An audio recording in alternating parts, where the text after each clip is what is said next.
know thousands of people and still not know yourself. You can win attention and lose your inner life. You can build an image while neglecting the person behind it. More than 2,400 years ago, Socrates warned us about this, and today, his message may matter more than ever.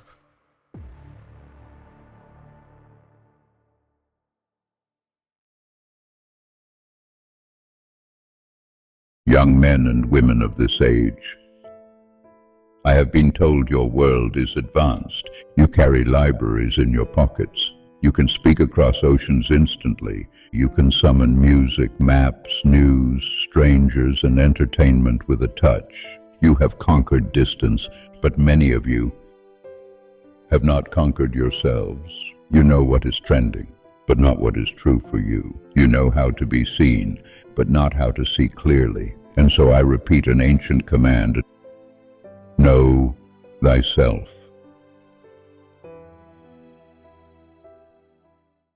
Many of you do not wake into life. You wake into noise. Before your own thoughts speak, your phone speaks first. Before you ask what matters, the world tells you what matters.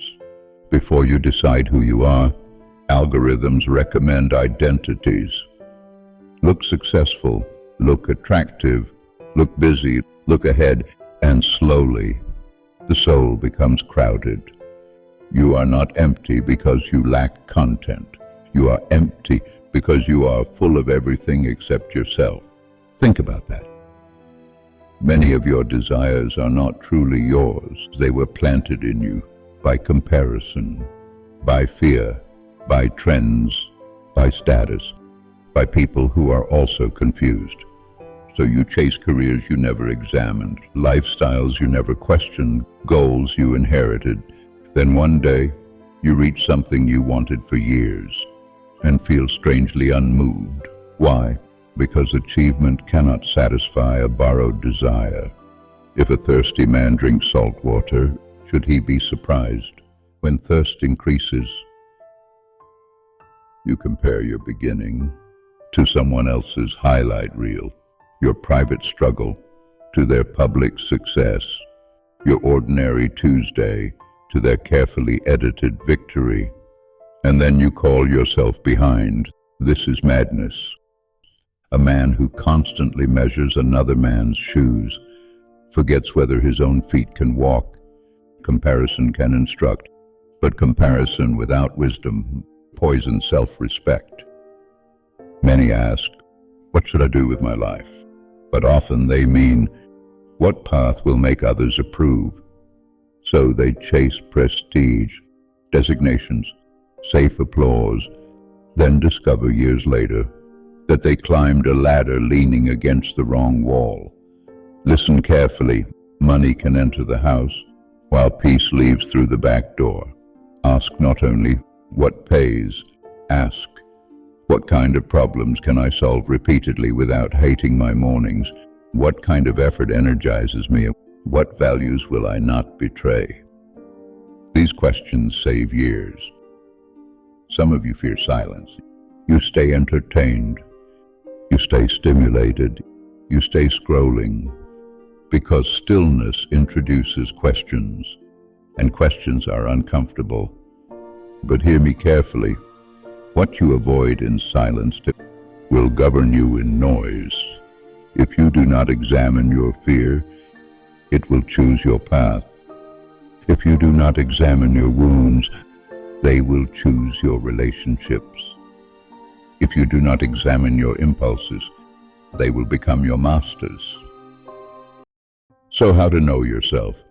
How do you begin? Not with escape, not with a retreat, not by changing your clothes, your city, your job, or your name. Begin with the one thing most people avoid. Begin by questioning yourself, not harshly, not with shame, but with honesty. For I have always believed that a life becomes clearer when it is examined. And examination does not begin with answers. It begins with better questions. Most people want instructions. Tell me what to do. Tell me what to choose. Tell me what path to follow. But a person who only follows instructions may become efficient without ever becoming free. So do not begin by asking, "What should I do?" Begin by asking, "Why do I want what I want?" That question is sharper than it seems, because many desires disappear the moment they are examined. Some desires are born from vanity, some from fear, some from imitation, some from old wounds, and some from the hunger to be praised by people whose judgment you do not even respect. So sit quietly and ask yourself, why does this matter to me? Would I still want this if no one saw it? Would I still choose this if it brought no applause?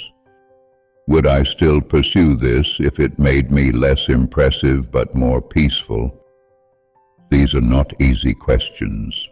That is why they are useful. Easy questions protect the image. Difficult questions reveal the person. And this is where wisdom begins, not when you collect more knowledge, but when you stop lying to yourself. I did not walk through Athens telling people what to think.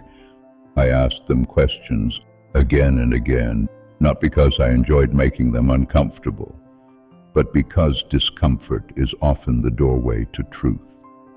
A man who is never questioned may remain confident in his confusion, and a society that never pauses to ask why will eventually mistake movement for meaning.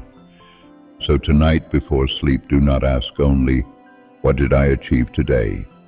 Ask, "Where did I act against myself? Where did I say yes when my soul wanted no? Where did I seek approval instead of truth? Where did I choose comfort instead of courage? Where did I confuse attention with love? Where did I confuse busyness with purpose? Where did I betray my peace for appearance?" Write the answers slowly, without performance, without making yourself look wise. No audience is needed for truth.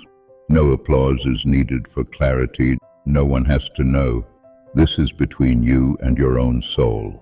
And if the answers disturb you, do not run from them.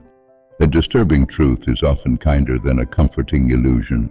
I will repeat again. A disturbing truth is often kinder than a comforting illusion.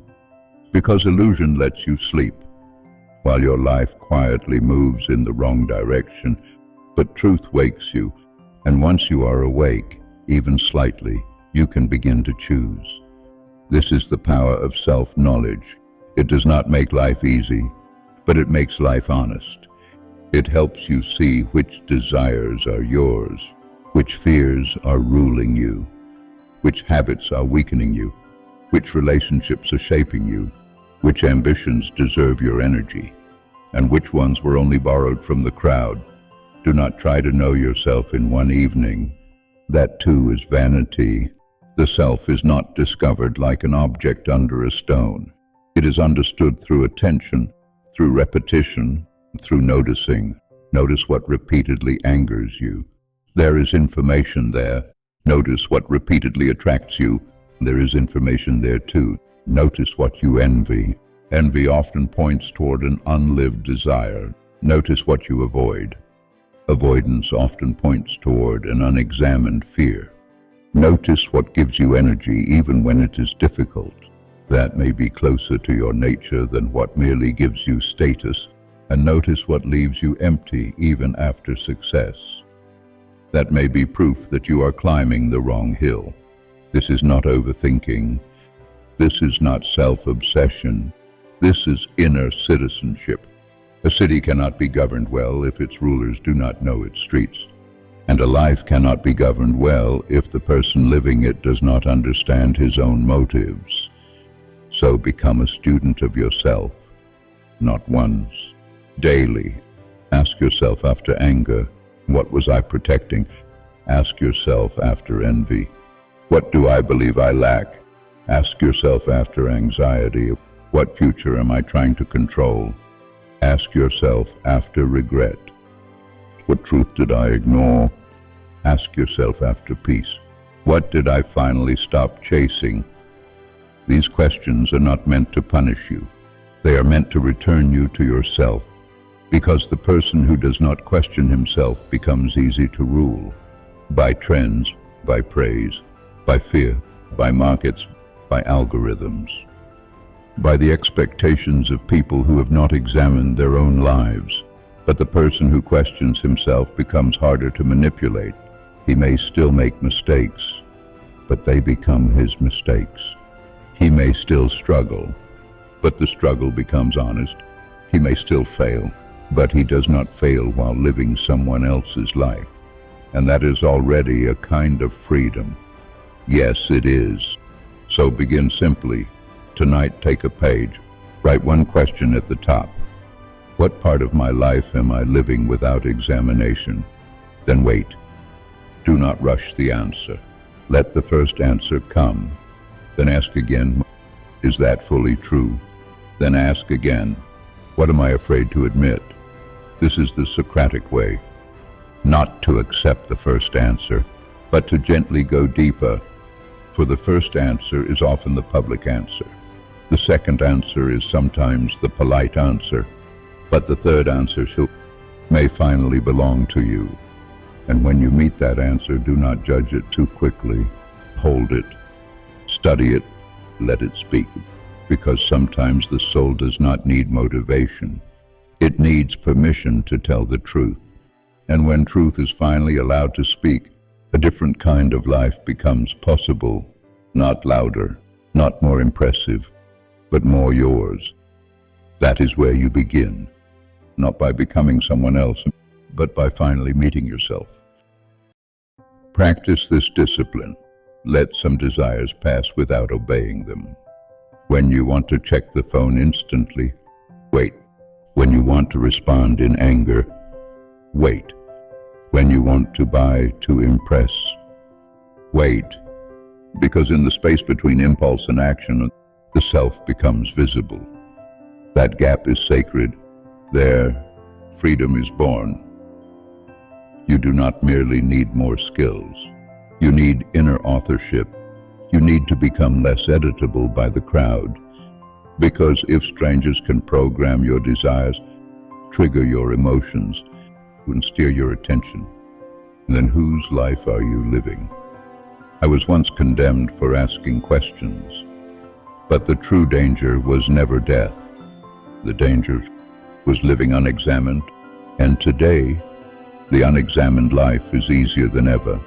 It comes with entertainment, notifications, applause, convenience, but it remains unworthy of you. So before sleep tonight, ask yourself one honest question. What part of my life am I living for others? Start there, because in an age of noise, not being lost is a rare form of greatness. If you like this video and can relate your feelings with it, give it a thumbs up so that it can reach and enlighten more people. Subscribe to this channel for more timeless learnings. See you around in the next video.